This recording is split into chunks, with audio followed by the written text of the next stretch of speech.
Olá, boa noite.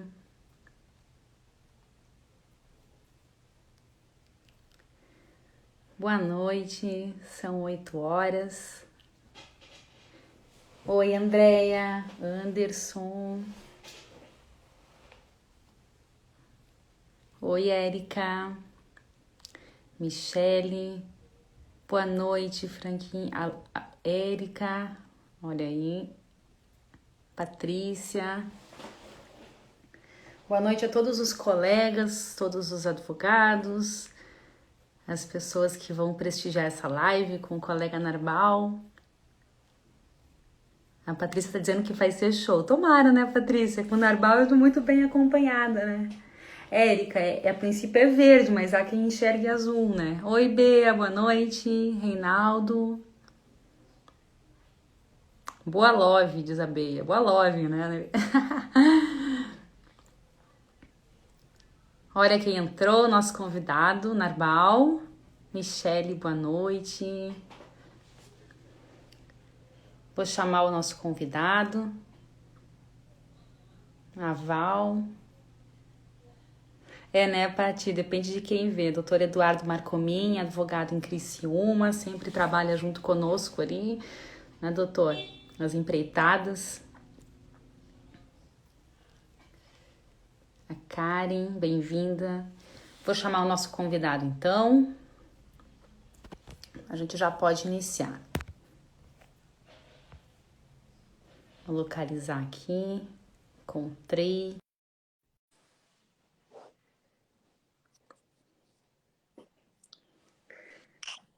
Oi, Narbal. Oi, boa noite. Boa noite. Bom te ver. Tudo bem? Tudo ótimo. Seja muito bem-vindo, nosso convidado. Fiquei muito feliz por você ter aceitado esse convite. Quando a Patrícia sugeriu, né, eu já agradeço aqui a Patrícia pelo convite de fazer essa live como anfitriã. Quando ela sugeriu os nomes, eu disse, eu quero conversar com o Narbal, porque o Narbal é uma pessoa que todos nós admiramos, né, Narbal? Então, seja muito bem-vindo, sinta-se em casa. Puxe o seu café, o seu vinho, a sua água, porque já são 20 horas, então já pode vinho, né? Que E bom, né? vamos, que bom, né? E vamos iniciar a nossa conversa, então. Obrigado, querida. Eu quero agradecer a Matra pelo convite, a Patrícia Santana, que fez um primeiro contato depois que conversou contigo.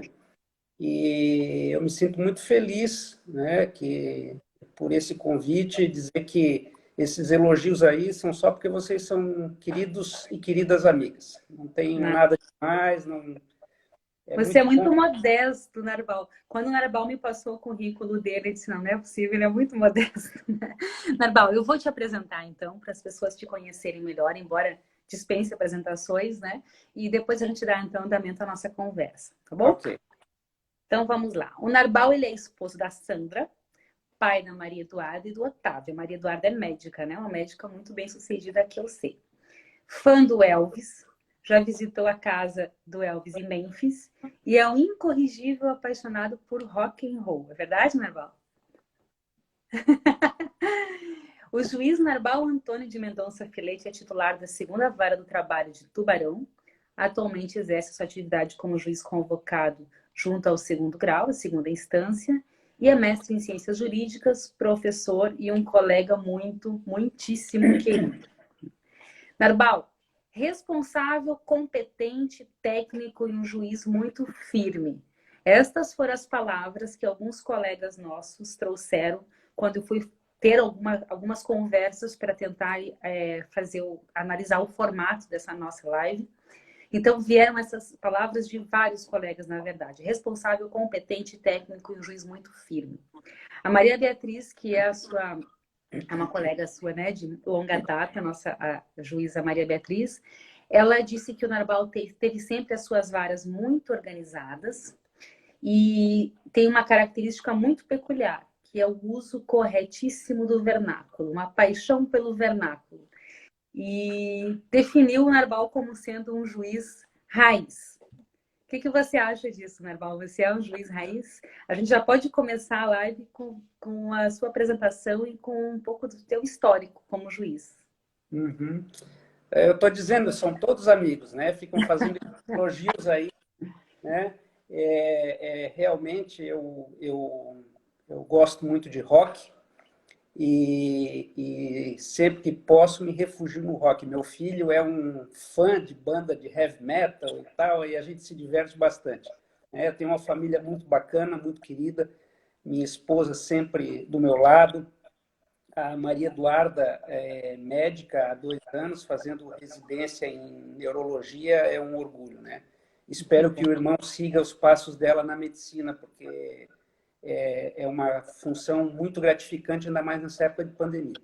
Muito Esses nobre, né? elogios aí, como eu disse, Janice, são de amigos, quer dizer, não sou essa perfeição toda, né? É que eu sou muito fino, quando eu quero ser fino. Às vezes, quando dá para engrossar, eu também dou uma engrossada, porque em algumas situações a gente tem que se fazer respeitar, vamos dizer assim, né? Mas, no mais das vezes, eu penso que sou uma pessoa educada, uma pessoa que trata bem as outras, e gosto do que eu faço. O importante é a gente gostar do que faz. Eles dizem que a magistratura é um sacerdócio. Eu sou magistrado há quase 27 anos. Eu não diria que é um sacerdócio, porque não fiz voto de castidade e não fiz voto de pobreza. Em compensação, o ato de julgar é uma vocação que parece-me que só e poucas pessoas têm. E isso eu não estou aqui falando que nós somos grandes pessoas ou coisa parecida, né? É que a gente tem que ter efetivamente essa vontade, essa vocação de julgar, de fazer um trabalho bem feito para a sociedade. Afinal de contas, como eu sempre digo, e digo sempre para os meus servidores, nós somos servidores públicos, nós servimos ao público. Então, é isso. Estou aí na magistratura desde 93. Eu fui servidor do tribunal durante 5 anos. Eu trabalhava na Junta de Conciliação e Julgamento de Tubarão e fui assessor da Lígia, fui assessor do Grácio, do Manzi, esse pessoal todo que passou aqui pela então Junta e depois pela primeira e segundas varas. E agora tenho a felicidade, desde 2002, ter voltado de Criciúma, onde eu trabalhei e gostei muito durante 5 anos na primeira vara. Né? Fiz grandes amigos aí, sempre me dei muito bem com os advogados, sempre fui muito bem tratado. E em 2002 eu consegui voltar para Tubarão, que é a minha terra. Então, venho trabalhar a pé, vou embora a pé. Você é de Tubarão, né, Bom? Eu sou tubaronense da Gema. E você foi titular em Criciúma, então, e em Tubarão depois? Fui titular só em Criciúma, embora eu tenha sido promovido por merecimento para a vara de Xanxerê, a então Junta de Conciliação de Xanxerê. Mas é que, na época, o presidente era o Chedid, do nosso tribunal, e ele fez o seguinte, havia 2 varas para promoção, ele reuniu o pessoal do 5º Constitucional no tribunal para que nós, quem fosse promovido, já fizesse a escolha, se fosse o caso. Como eu fui promovido para Xanxerê, na mesma sessão eu já fiz a opção para ir para a primeira vara de Criciúma. Na época, até um desembargador, quando eu fiz a opção, lá na hora no pleno, eu deixei de ir para Xanxerê e fui para a primeira de Criciúma, que era a segunda vara com o maior movimento processual do Estado. Ele disse assim, é maluco. Eu disse, não, desembargador. Na época não era desembargador. Eu disse, não, juiz, eu sou, doutor, eu gosto de ficar perto da família. Em Criciúma é pertinho, né? Longe, não ia ter como levar minha família, tinha uma menina pequenininha na época, a Duda, e aí foi isso. É uma história. Agora tenho substituído bastante no tribunal, né? Um dos mais antigos. Inclusive, nós temos uma servidora de Criciúma, que é a Edna, que entrou agora, Narbal, e está aí dando um oi para você. Lembra dela? Edna, nós temos vários colegas entrando, eu não consigo cumprimentar todo mundo, porque vai passando muito rápido, mas sinto-se todos abraçados e eu sou muito grata pela presença. Eu vi que tem um monte de gente aí, tem um queridíssimo amigo do Rio, um queridíssimo amigo de João Pessoa. Esse pessoal mora no meu coração e a todos que estão assistindo eu quero mandar um abraço. Esse pessoal de Criciúma fez história comigo, porque eu gostava muito de trabalhar em Criciúma. Tanto é que quando surgiu a vaga aqui, eu fiquei assim meio tendente a ficar, né? E aí a Sandra, minha esposa, disse assim, vem cá, tu não queria voltar para Tubarão, agora tu vai nos deixar aqui. Aí eu fui... A juíza da casa resolveu, né, A Narbal? juíza da casa, a jurisdição, como eles dizem lá em casa, não tem É jurisdição, gente, é então gente. eles têm, né? E a Edna é uma pessoa que eu gosto muito dela, do Aires, do pessoal todo da primeira e da segunda varas, na época em que eu atuei lá, né, que eu conheço. Hoje, a maioria do pessoal que está aí em Criciúma não conheço. Bom, Narbal, eu te convidei para a gente conversar, então, sobre o magistrado e a gestão da unidade. A gente já está falando aqui de vara, né, de atuação e dos lugares por onde você passou. Eu queria começar tratando com você a respeito da história da magistratura. Nós tínhamos a época em que o juiz, ele era, na verdade, a representação do Estado, né? O juiz diz o direito. Então, aquela teoria, né, de que o juiz tinha o conhecimento e ele estava, a atividade dele basicamente se resumia a isso, né, a dizer o direito. E nós tivemos uma evolução do papel do magistrado e ao longo do tempo, especialmente, é o que me parece, após a entrada em vigor da Constituição de 88, nós tivemos a constitucionalização do acesso ao judiciário e isso, por consequência, acabou gerando um número bastante grande de ações ajuizadas e um inchaço das unidades. E o perfil do juiz passou a adotar outros contornos, né? O juiz passou a atuar também como gestor da unidade. Então, ele passou também a tratar diretamente, escolher diretamente os servidores, tratar mais efetivamente da atividade de cada um, responder por metas em fase de conhecimento, em fase de execução, número de sentenças proferidas. Então, esse foi um caminho que a gente acabou acompanhando, né? E quase não sentindo, porque parece que vai internalizando no dia a dia. É verdade. Mais recentemente, o juiz ele também passou a responder pela gestão orçamentária da sua unidade, né? Nós às vezes somos chamados a tratar de questões como economia de energia, economia de papel e outras tantas que nos surpreendem, né, Narbal? Então, a minha pergunta para você, diante de todo esse contexto, a pergunta inicial, este juiz moderno, que tem todas estas outras capacidades, habilidades, você acha que estas outras habilidades, elas acabam impactando na qualidade da atividade fim jurisdicional, que é a de dizer o direito? Ou você acha que se justifica esse tipo de nova capacidade que é exigida hoje do juiz moderno? E eu vou um pouquinho mais além. Eu te pergunto se você acha que essas novas capacidades que nos são exigidas, elas acabam interferindo na nossa qualidade de vida como juízes e como pessoas que somos. Olha, Janice, a gente faz concurso para julgar, né? A gente faz concurso para julgar. Foi para isso que eu fiz concurso, para julgar, para instruir processo, para julgar. Em 1993, quando eu entrei na magistratura, a gente, claro, juiz substituto, mas a gente não tinha assim essa gama de atividades que a gente tem hoje. A atividade era basicamente essa, de fazer as audiências, instruir os processos e, quando muito, uma coisa ou outra administrativa da unidade. Mas veja que fomos nós mesmos que, ao longo do tempo, fomos pleiteando junto ao CNJ, depois de 2004, principalmente, uma participação, uma governança dos juízes. Né? O juiz governa a sua unidade judiciária. Houve tempo em que o diretor de secretaria era nomeado pelo presidente do tribunal, o diretor chegava, o juiz nem sabia quem era, o assessor nem sabia quem era. Hoje não, hoje nós podemos escolher. O presidente do tribunal nomeia, mas nós escolhemos. Né? Agora, essas são algumas variantes que existem no nosso trabalho de organização da unidade.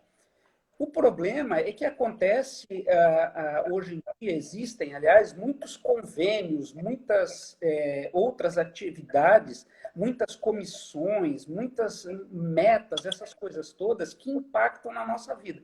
Quando tu começaste a fazer a pergunta sobre o impacto na atividade jurisdicional, eu já pensei no impacto na nossa atividade, na nossa vida privada e na nossa saúde, né? Hoje em dia, por exemplo, a maioria dos servidores aqui da segunda vara do trabalho, embora o pessoal, como eu brinco aqui com ele, o pessoal está ficando velho e tal, mas todo mundo usa óculos por causa do computador, né? Então, assim, a gente essa coisa vai internalizando e a gente não sente, quando vê, tu já está no meio desse turbilhão. É uma situação que, efetivamente, eu não vejo isso impactar muito no meu ato de julgar, no ato de julgar, né? na função de julgar. Claro que ela me toma muito mais tempo e aí eu tenho menos tempo para julgar, mas o ato de julgar em si, não.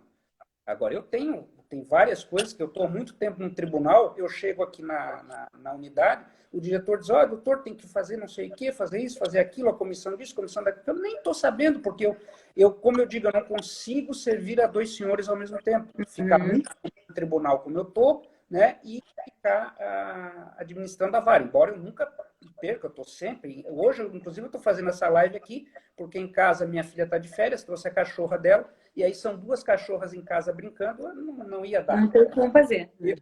Eu vim aqui para a unidade, né? Então, essa situação é mais ou menos isso. Agora, o impacto na saúde dos juízes é muito grande. Porque a gente passou a ter uma responsabilidade muito maior do que nós já tínhamos. Né? Sim, muito com certeza. Tanto é que essas comissões, CNJ, CSJP e tal, eles, inclusive, permitem, em algumas situações, que a gente registre o servidor lá perante algum convênio, alguma coisa, para que o servidor possa fazer. Porque senão a gente não dá conta. Não é possível assumir todas as competências. Não é possível. E os servidores da mesma forma. Né? Os servidores são as nossas longas-manos. Eles têm a mesma responsabilidade dentro das suas funções, obviamente, mas o meu diretor de secretaria vem vez ou outra trabalhar aqui. Eu cheguei aqui às 7 da noite, ele estava e ele vai sair lá pelas 10 da noite. Sim. Porque tem agora um tal de projeto Garimpo, que tem que Sim. fazer. É legal, é interessante, entendeu? Mas isso demanda tempo. E aqui nós tivemos 3 aposentadorias assim, em questão de um ano, e hoje temos 7 servidores na segunda vara. Então é complicado. Então, realmente, demanda muito tempo, né, Narbal? Demanda tempo. E agora eu vou te fazer talvez essa mesma pergunta, mas sob uma outra ótica, Narbal. A gente tem percebido que a inteligência artificial ela tem auxiliado e tem atuado junto aos tribunais. Nós temos o exemplo do BemTV, que o TST já adotou. O BemTV, ele analisa o prazo dos recursos, né, é um robô que de forma automática já analisa a tempestividade, e ele também analisa o impedimento dos ministros para julgar determinados processos, além de outras questões que ele analisa, mas que eu acho que ainda não estão integralmente implementadas. No STF, nós temos o Victor, né, que analisa os recursos extraordinários e a repercussão geral. Eu te pergunto, você acha que a adoção dessa inteligência artificial, porque ela acaba permeando um pouco da atividade jurisdicional, né, que é analisar, por exemplo, requisitos de recurso. Você acha que esta inteligência artificial que adentra agora na atividade jurisdicional, ela reduz um pouco a importância do magistrado? Você vê nisso um perigo ou você acha que essa inteligência artificial ela vem para acrescentar e para nos auxiliar? Eu gosto muito de ficção científica.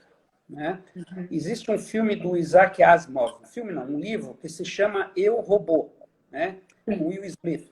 E ele, lá, os robôs são criados para ajudar as pessoas e depois eles tentam tomar o poder. Né? Não vamos chegar a isso nos próximos anos, eu já li algumas coisas sobre esse assunto, não é assim tão fácil como a ficção científica coloca nos filmes. Amanhã, inclusive, nós temos uma atividade da escola, eu tenho aqui, com, inclusive, o advogado Gustavo Xavier de Camargo, que vai conversar conosco sobre inteligência artificial e robotização de juízes. Eu estou ansioso para assistir essa palestra. Né? Já fica o convite. Oi? Já fica o convite para quem estiver assistindo. Já fica o convite para todos, no canal do YouTube da Escola Judicial do TRT da 12ª Região. Basta entrar lá, não precisa fazer inscrição, né? E aí, eu penso que a inteligência artificial não vai jamais superar o ser humano e não vai superar jamais a atividade jurisdicional em si, a atividade de julgar. Porque o que nós fazemos? Nós colatamos sentença. De onde vem sentença? Sentença vem do latim sentire, que é de sentimento, sentir alguma coisa. Há algumas situações que não são, umas sim, requisitos, objetivos, mas outras são plenamente subjetivas e que pedem, desafiam a, o juiz a enquadrar, a fazer a subsunção do fato à norma.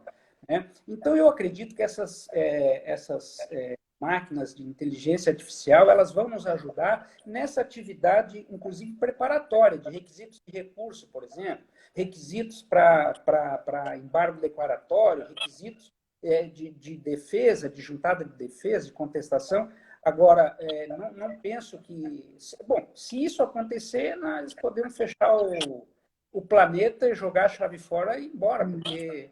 Né, eu penso como você, eu acho que vem para auxiliar, né, Narbal, e realmente o sentir é muito mais além do que isso, né? Exato, eu sou muito, gosto muito do antropocentrismo, eu acho que o homem é o centro. Nós não vamos esquecer do planeta como um todo, né? De tudo que nós temos aqui, essa riqueza toda de flora, de fauna e tudo mais, mas o homem e o homem é o responsável por isso, né? Por cuidar desse planeta. Então, eu acho que tudo é feito para o homem. Nós estamos sendo, os julgamentos efetivamente são feitos para o homem. Então, isso não vai... A Maria Beatriz falou aqui em intuição, sensibilidade, empatia, né? Coisas que realmente são atinentes ao homem, ao ser humano, não? Exato. Olha como a mulher já tem uma visão diferente. Eu não pensei nessas palavras, a Maria Beatriz já pensou. Né?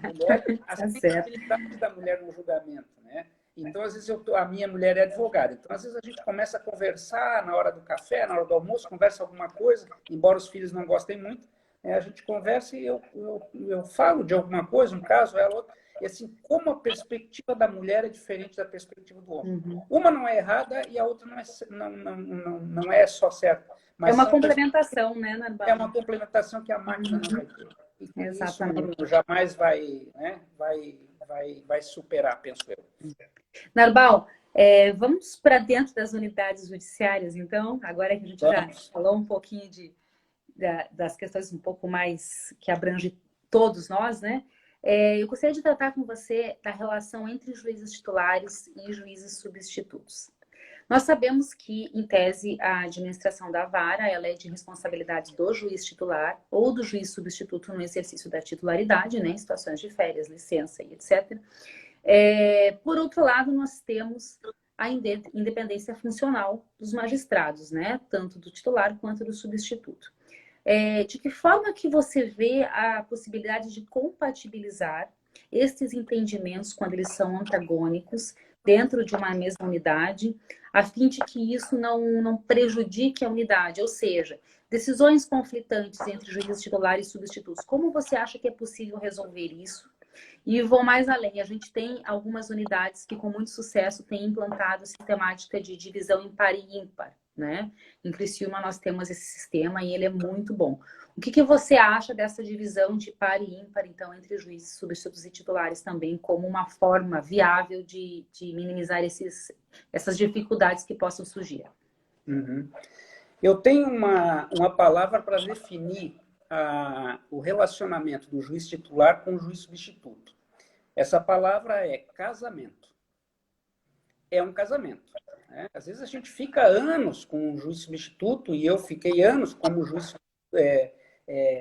juiz substituto aqui em Tubarão, com o Grácio.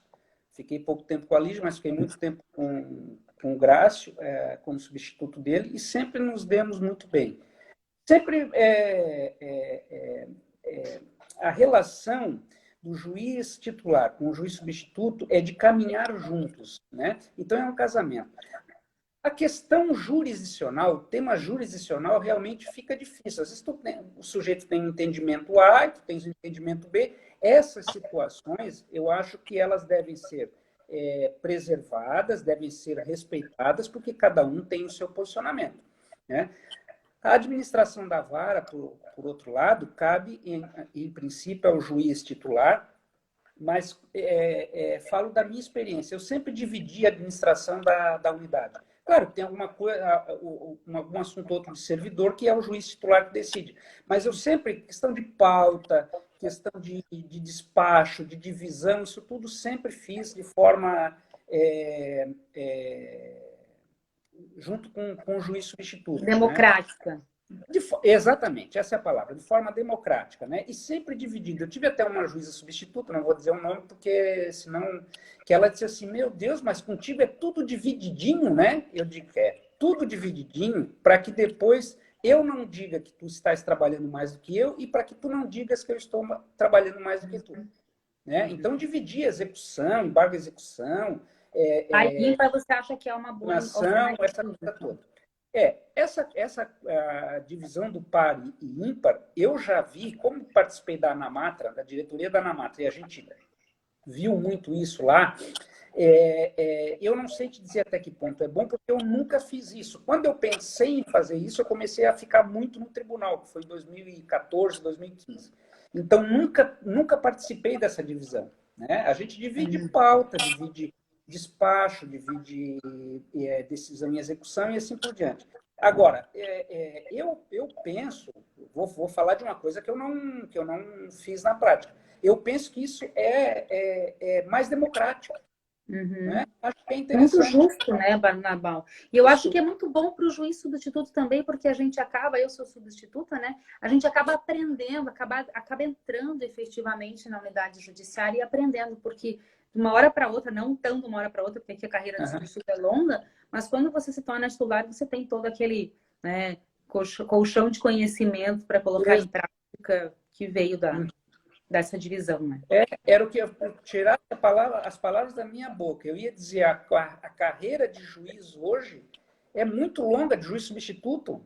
Né? Eu fiquei juiz substituto por 5 anos. Um pouquinho, 5 anos. Eu já achei que foi muito. Hoje o pessoal fica 15, 20 anos. Né? Eu estou na primeira instância há 27 anos. É uma carreira longa. Tanto é que muita gente se aposenta aí no meio, e porque demora, é uma carreira bastante complicada. Complicada no sentido de longa, né? Não é complicada, é longa. E essa divisão é interessante porque o que vem vamos dizer assim, alia jacta est, né? O que é um é teu, o que é dois é meu, e cada um pega o que veio. Não tem esse negócio de ficar, porque esse aqui é o de banco, é mais difícil, porque esse aqui é de certo, é justo, divisão justa, né? É divisão justa, né? Aí vai dar sorte do sujeito. E eu já aproveito para deixar um beijo para as minhas duas juízas titulares, a Rosilene e a Patrícia, que estão nos assistindo e comentando aqui.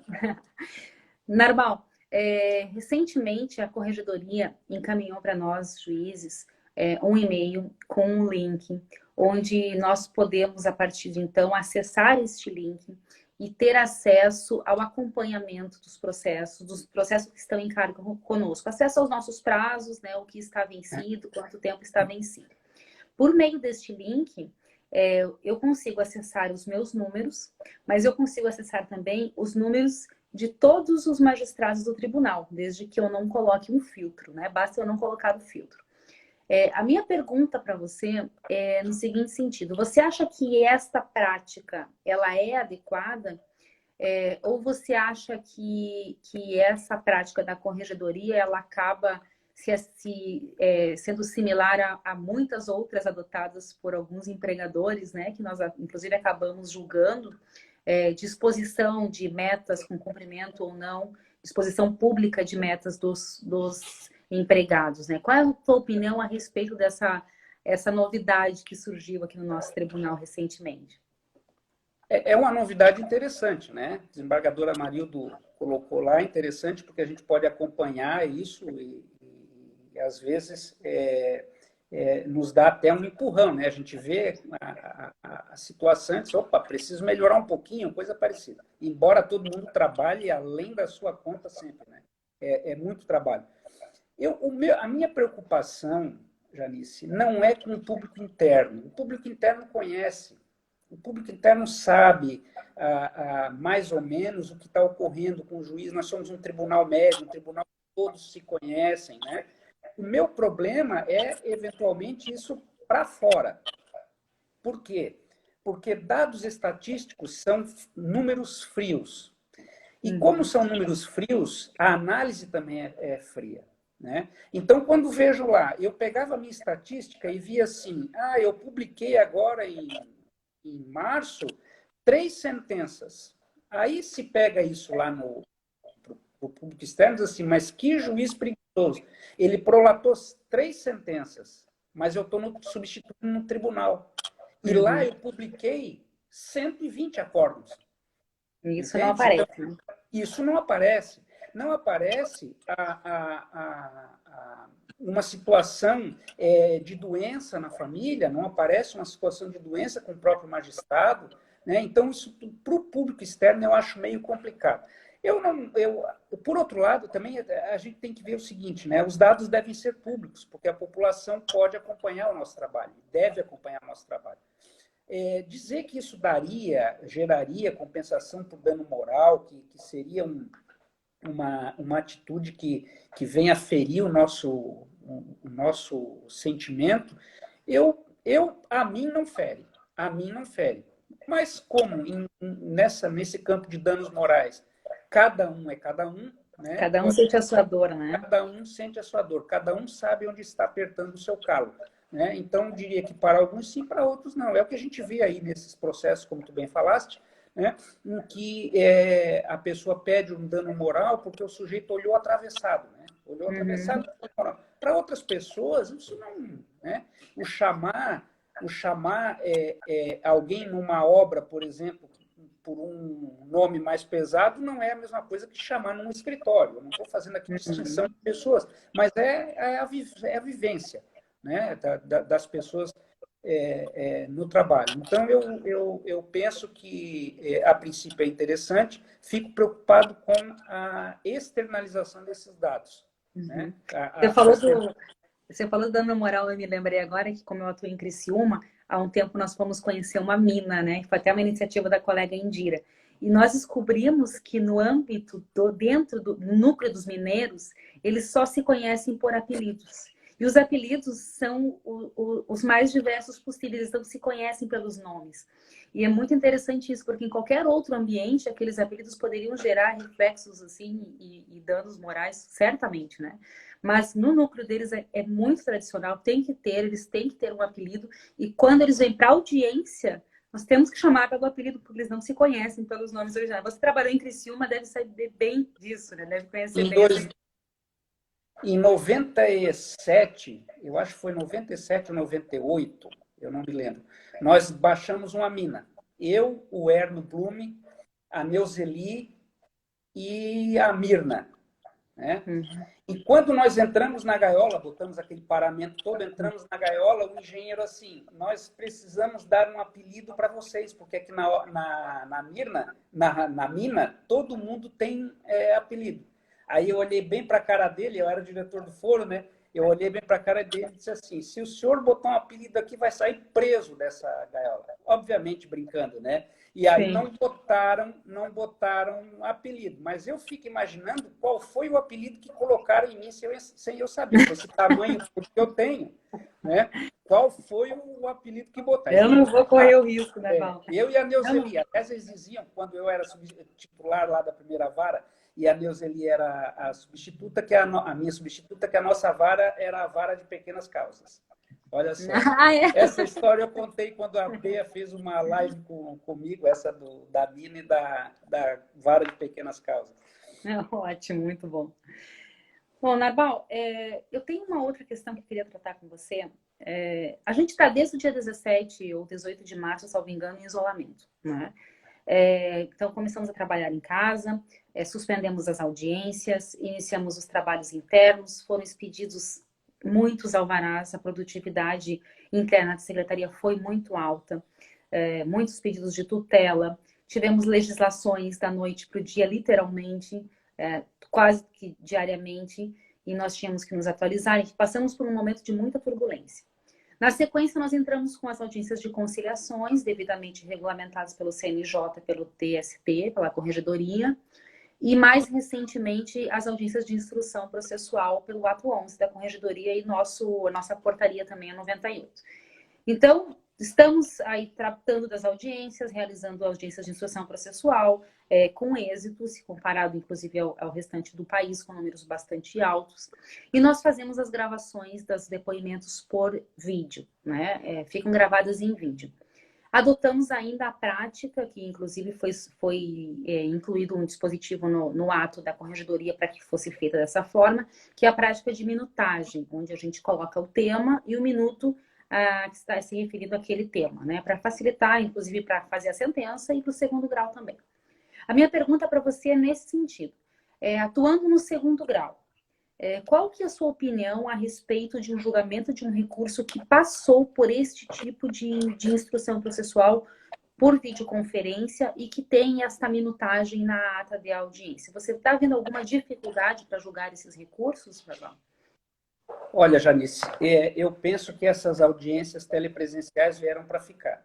Eu não sei se nós vamos fazer só audiências telepresenciais daqui para frente. Eu confesso que eu não gosto muito, eu gosto de olho no olho, gosto de sentar na frente da pessoa e conversar.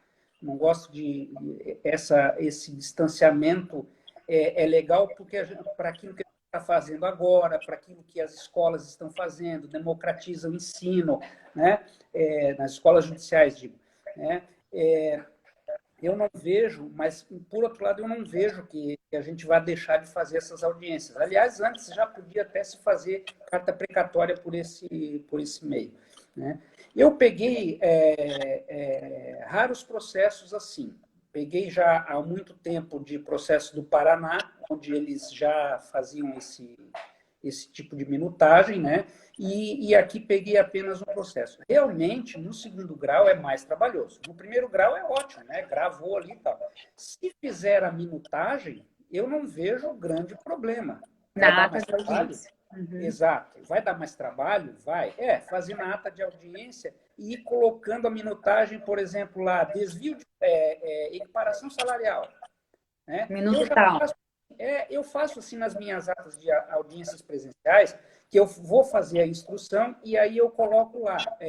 A gente, na hora, vê quais são os fatos que são controvertidos, e então lá tá, aí eu boto lá, jornada de trabalho, pergunto tudo sobre jornada de trabalho, dou a palavra, tá, agora... Setoriza por temas, né? Por temas. Né? Se isso for feito por minutagem na ata, quando chega no segundo grau, não fica tão difícil. O problema é quando é um depoimento muito grande, que o sujeito vai ter que parar para ouvir aquilo tudo. A assessoria vai ter que ver, vai ter que ouvir, e se a gente tiver alguma dúvida, vai ter que ouvir também, porque alguns processos a gente tem que rever tudo que a assessoria fez, porque são processos mais complexos. Né? Então, fica... E o que você acha dessa experiência que o segundo grau está tendo agora, de poder ver o depoimento? Não é? Porque não está apenas transcrito, né? Agora, o segundo grau, vocês, né, a assessoria, o desembargador consegue olhar para a testemunha como Sim. nós estamos nos olhando, né? Parece, não sei, a minha impressão é que você consegue captar muito mais informações do que muito mais. Tem aquele livro, O Corpo Fala, né? É exatamente isso. A gente consegue, como se estivesse no primeiro grau, né? Eu sou juiz de primeiro grau, então há muito não faço audiência, mas eu tenho essa coisa do juiz de primeiro grau de ouvir, de estar junto, de ficar controlando os estagiários, o assistente de audiência, os advogados, as partes, quem está assistindo, e a gente tem toda essa linguagem que fala. Né? Então, a gente é interessante porque dá para captar muito mais o princípio da imediação, o princípio da imediatidade, do que no papel. Com certeza. Do que no papel. Então, isso é um ganho, né, Narbal? Isso é um ganho para nós. Como? Isso é um ganho para nós, né? Para todos nós. É um ganho. Para todos nós, eu diria que para o primeiro grau, muito mais. Porque esse negócio de faz a pergunta, ouve o sujeito, reduz a termo, e quando pega um advogado que começa a dizer assim, não foi isso que ele disse. Mas, doutor, eu registrei exatamente o que ele falou. Não, não foi assim. Aí tu tem que perguntar para a testemunha de novo. Aí a testemunha viu que fez um porcaria, diz uma outra coisa. É uma situação complicada. A gravação não tem isso, né? É. A gravação... Eu acho que um grande ganho que nós tivemos também foram as cartas precatórias, né, Narbal? A gente não tem mais carta precatória, não tem mais razão de ser, né? O princípio da imediatidade está ali, você ouve a testemunha, esteja onde estiver. Aliás, eu fiz uma audiência semana passada que a única pessoa que estava em Criciúma era a secretária de audiências. Todos os demais estavam em lugares do país que não em Criciúma, né? Narbal, nessa mesma linha... Pode falar, desculpa. Não, eu só ia dizer que essa coisa eu sempre gostei muito, e quando estou no tribunal, eu julgo muito assim, com o princípio da imediatidade. Né? O juiz que está lá, eu acho que o juiz de primeiro grau tem que ser prestigiado. Né?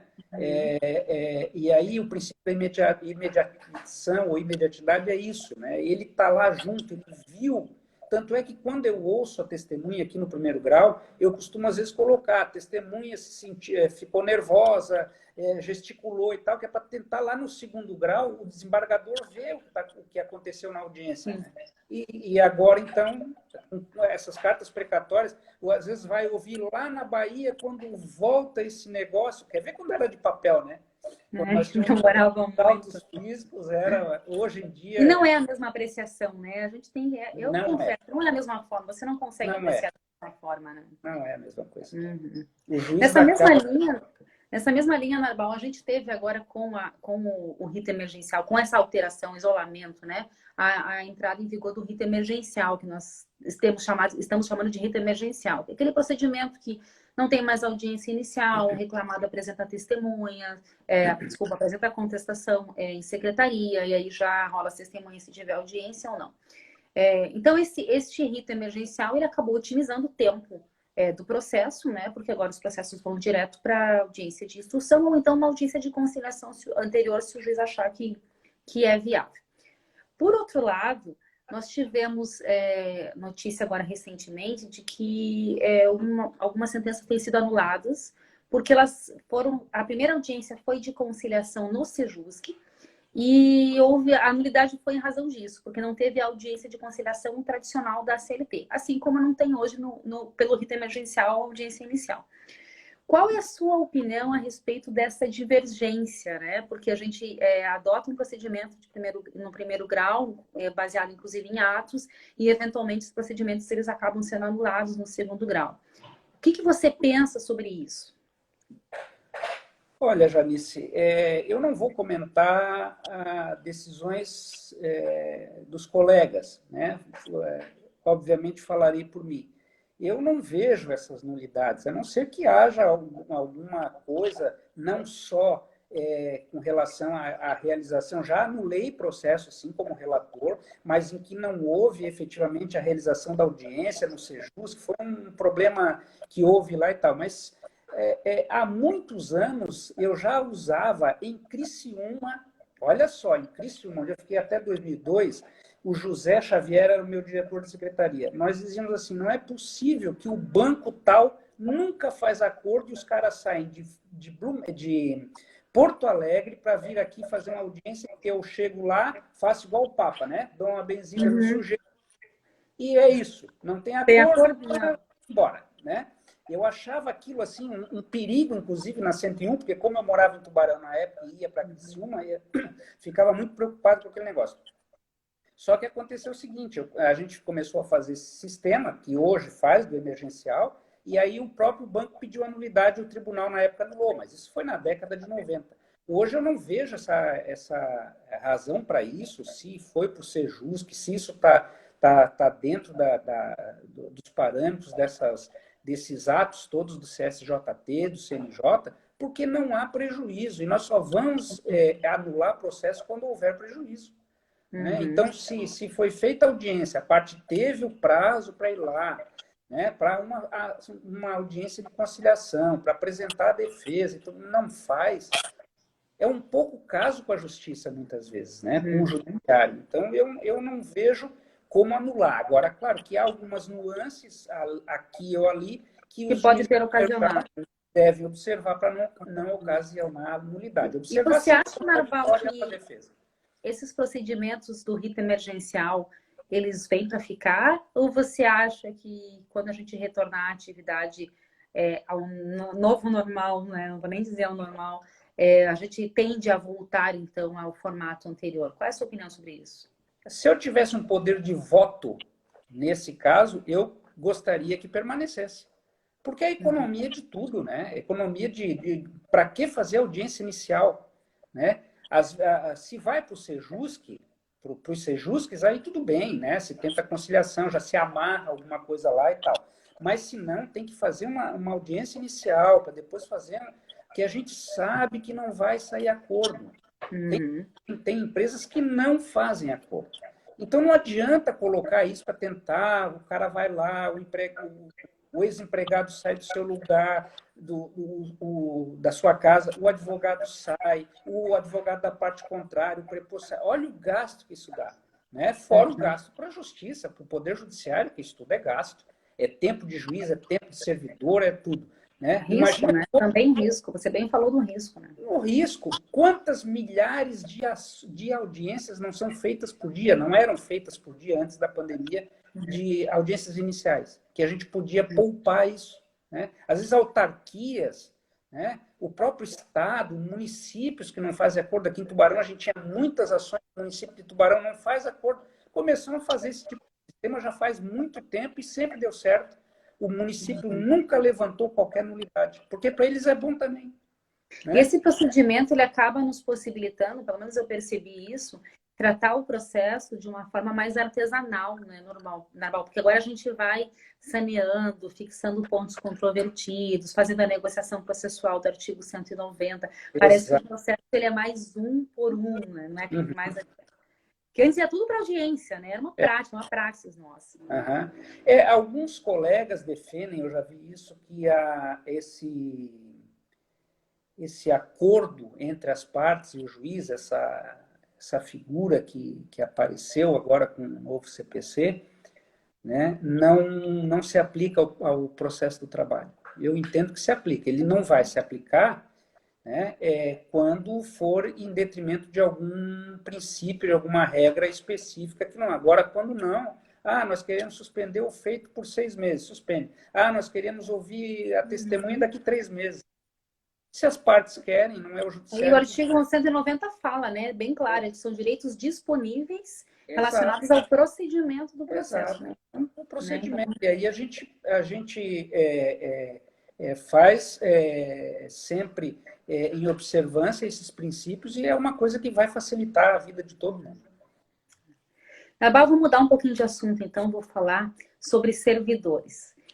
Você é um juiz, então, que é convocado já há um bom tempo, né? Há quanto tempo você está sendo convocado para o tribunal? Diretamente desde 2015. Antes eram partes, assim, 4, 5 vezes ao ano. Agora, praticamente direto. Direto, né? Você consegue ter essa visão, né? Visão de primeiro grau, visão de segundo grau.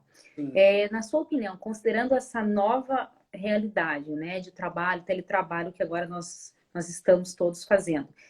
Você acha possível ou provável que a gente venha a reequilibrar a força de trabalho no sentido da distribuição de servidores, ou seja, contemplar mais o primeiro grau, para que os servidores possam auxiliar mais o primeiro grau, já que agora esse trabalho à distância é viável e a gente está aí com ele facilitando a nossa vida? Eu sempre tive uma visão diferente do segundo grau. Por isso que é importante que, quando as pessoas, os colegas vão chegando no 5º constitucional, comecem a substituir no tribunal, para ver, é uma realidade totalmente diferente. Né? Não se faz audiência, mas, em compensação, o volume de análise que tem que fazer é muito grande. Né? Aí, geralmente, o primeiro grau é que fica desfalcado. O primeiro grau sempre foi um problema, porque no tribunal era mais fácil, antes era bem mais fácil. Hoje tem todo esse regramento aí dos conselhos para os servidores irem para os gabinetes e tal, mas ainda assim, às vezes é difícil achar alguém que queira ajudar na elaboração de votos, fazer pesquisa, essa coisa toda. Mas eu creio que com esse novo sistema, e agora mais ampliado de teletrabalho, vai facilitar, e penso que sim, que o primeiro grau tem que ter uma ajuda maior, vamos dizer assim. Uma respaldo, né? Uma equalização, né? trabalho. Por quê? Porque, por exemplo, aqui ó, na segunda vara, eu tive 3 servidores aposentados e eu não tenho gente, a gente pede para o tribunal e não tem como colocar, porque não tem gente, não tem concurso, né? Não teve mais concurso. É complicado. E esse pessoal, olha, eu quero fazer um elogio aos servidores, porque os servidores da Justiça do Trabalho são nota 10. Tem problemas? Tem. Em todo lugar tem problema, né? No O Tribunal nosso tem, pessoal trabalha, né? o pessoal trabalha, o pessoal realmente é comprometido com o trabalho de distribuir justiça social. Esse pessoal vale ouro.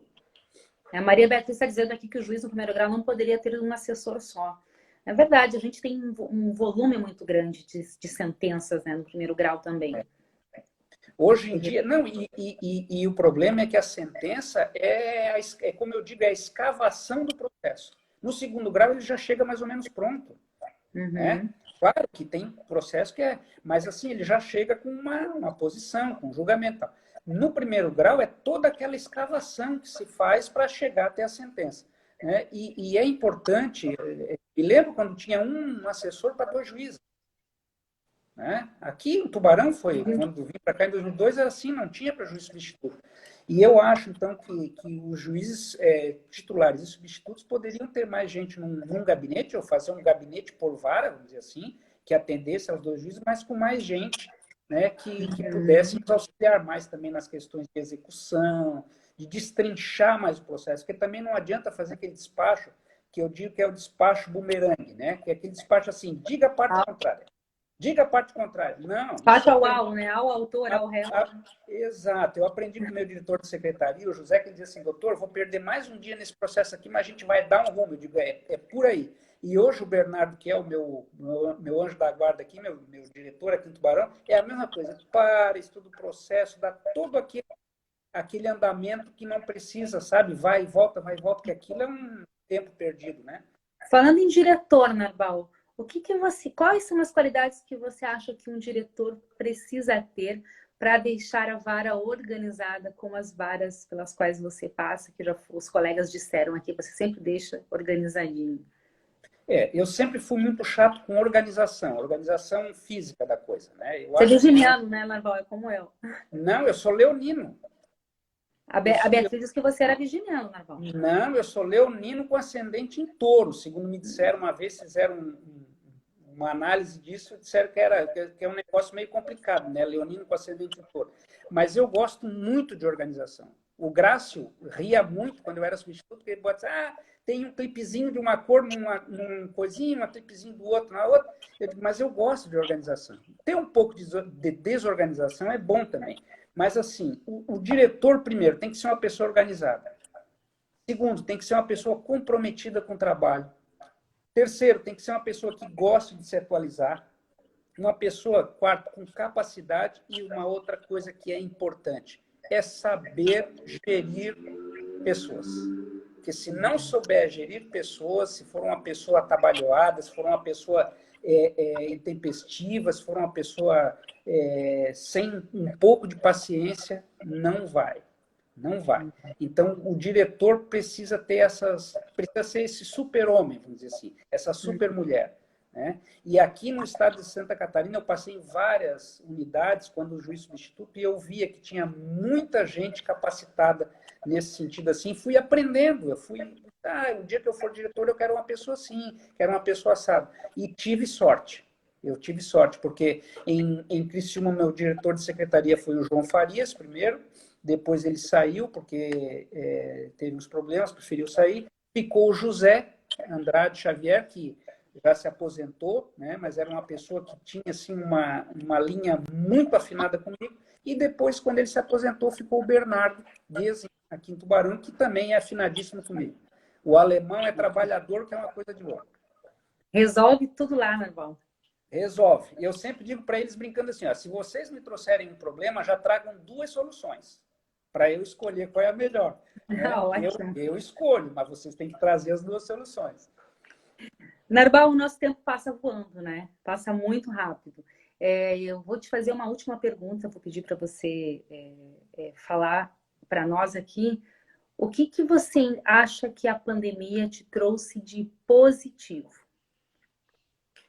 Olha, como pessoa, o que me trouxe de positivo a pandemia foi uma vivência maior em família. Porque como eu vivo convocado, eu viajo muito para Florianópolis, né? Uhum. Viajo muito, tenho... A Duda não mora mais com a gente, mora em Joinville, mas o Otávio mora, é adolescente, tem 13 anos, né? E a gente se rusga bastante, né? Porque eu me sinto adolescente também, então curtimos os nossos rocks juntos e aí facilita a coisa, né? Então foi isso, Um assim. ponto de afinidade bem interessante, né, Normal? Exato, né? Eu fico chateado porque a minha família é grande, como eu digo, os meus pais, os meus irmãos, a gente é muito de abraçar, de beijar, de fazer comida, de, sabe, de contar piada, e isso me deixa, eu fico angustiado com isso. Ontem fui na minha mãe, fazia acho que uns 15 dias que eu não ia na minha mãe, longe, com máscara e tudo, né? Com isso, pessoalmente. Profissionalmente, eu o que me trouxe de bom assim foi ver que há servidores que, mesmo de longe, eles continuam fazendo as mesmas tarefas, desempenhando com o mesmo comprometimento os trabalhos. Então, chamar no Hangout ou chamar no já atende, já sabe, isso me dá uma satisfação grande de ser bem atendido para prestar uma jurisdição rápida, né? Eles Agora, perceberam a necessidade, né? Todos, sim, eu acho, percebemos sim, a necessidade. e a gente E ser faz uma... muito efetivos agora, né? As pessoas estão dependendo da Justiça do Trabalho Exato. como nunca. Gente, aqui a gente faz reunião, às vezes, aqui por teleconferência, o pessoal com saudade um do outro, Né? porque a gente via aqui, né? Eu sempre trabalhei aqui, então, na vara, então, dá saudade. Isso é um ponto positivo. Agora, eu não vou nem falar dos pontos negativos, porque aí todo mundo já sabe, né? Dessa Não. pandemia, essa coisa que eu A espero que... ideia realmente é trazer as coisas boas para que as pessoas É, tenham é, um pouco de coisas positivas, uma ambiência positiva. é. Narbal, eu vou me agradecer, vou começar me despedindo, mas antes de eu me despedir, eu gostaria de te dizer, nós falamos aqui do que os colegas dizem a teu respeito, das tuas impressões, primeiro, segundo grau, da questão desse novo momento que nós estamos vivendo processualmente falando, e eu gostaria de dizer que eu te admiro, Narbal, pela forma muito delicada e gentil com que você, no segundo grau, trata dos teus colegas de primeiro grau, especialmente quando você analisa as sentenças que são objeto de recurso. Eu vejo que nós ganhamos muito como juízes e como pessoas quando no segundo grau temos uma pessoa como você que profere os julgamentos. Então, eu fui buscar na sua assistente Cris e na nossa colega Rosilaine, com a ajuda delas, uma decisão sua de segundo grau que pudesse transformar em palavras escritas por ti esse meu sentimento. E eu vou te pedir licença para ler. O juiz Narbal, ele fala do prestígio da decisão de primeiro grau embasada em prova oral. E diz assim: tratando-se de matéria que envolve análise de fatos, é o juiz de primeiro grau que foi quem ouviu partes e testemunhas, quem possui melhores condições de proferir uma decisão que efetivamente se ajuste à verdade real, princípio da imediatidade, exceção quando dele parte interpretação teratológica dos depoimentos. As palavras, quando escritas, nem sempre transmitem aquilo que só depreende quem as ouviu. É do contato direto com as partes e com as testemunhas, da observação do falar e do gesticular, do exame do olhar, que se extrai a sinceridade e a dissimulação dos depoentes. Neste contexto, somente a existência de prova robusta que inequivocamente autorize o reconhecimento de erro injudicando é capaz de conduzir à modificação da sentença. Relator, Narbal Antônio Mendonça Filete. Narbal, é dessa forma, então, que eu me despeço de você. Agradeço infinitamente a sua presença, agradeço a presença de todos os colegas que estão aqui, ficaram até o final, e te passo a palavra, então, para as suas últimas considerações. Olha, Janice, depois disso eu não consigo falar mais nada, né?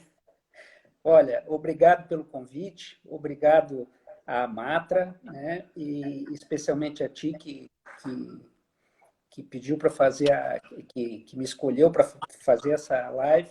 E eu quero agradecer a todos que ficaram até agora aqui nos assistindo. Quero mandar um beijo para todo mundo, dizer que eu sou muito feliz como juiz, muito feliz como magistrado, e que nunca vocês verão, numa decisão minha de segundo grau, dizer que o juiz andou mal, que o juiz